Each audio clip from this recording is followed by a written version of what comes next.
విశ్వక్ గారు, విశ్వక్ గారు నమస్తే. నమస్తే. సో ఇచ్చుకుందాం బేబీ. సో ఈ సాంగ్ ఏంటంటే చాలా రియలిస్టిక్గా మీ పెర్ఫార్మెన్స్ కనిపించింది. మీ లైఫ్లో కూడా, మీ రియల్ లైఫ్లో కూడా ఇలాంటి కాంటెంట్ని బేస్ చేసుకొని తీసారా, లేదంటే సాంగ్ కోసం అలా చేయాల్సి వచ్చిందా? First question. So second thing ఏంటంటే లైలా గెటప్ అనేది ఇప్పుడు ఇండియా వైడ్ ట్రెండింగ్ అవుతున్న మోనాలిసా ఎంత అందంగా ఉందో అంత అందంగా లైలా ఉందని కొంతమంది అంటున్నారు.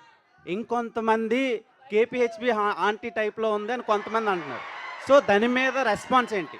అంటే సోషల్ మీడియాలో ఉన్నదే అడుగుతున్నాను నేను, అంటే ఆడియన్స్ త్రూ, మీ ఫ్యాన్స్ త్రూ అడగమన్నందుకు అడుగుతున్నా.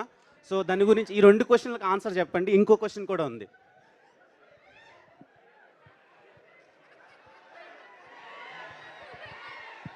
ఎంత అన్యాయం రా, అంత ఆ పోలిక ఏంట్రా అసలు? నాకు లైలా చాలా బాగా నచ్చింది. లిటరల్గా నా గర్ల్ ఫ్రెండ్ ఉంటే నేను లైలా అని పేరే పెట్టుకుంటుండే, అంత అందంగా ఉన్నారు. కానీ కొంతమందికి అలా అనిపిస్తుందని అడుగుతున్నాను నేను మీకు. ఇంటర్నేషనల్ ఫిగర్ని తీసుకొచ్చి కేబిహెచ్పి కాడ పెడతాను.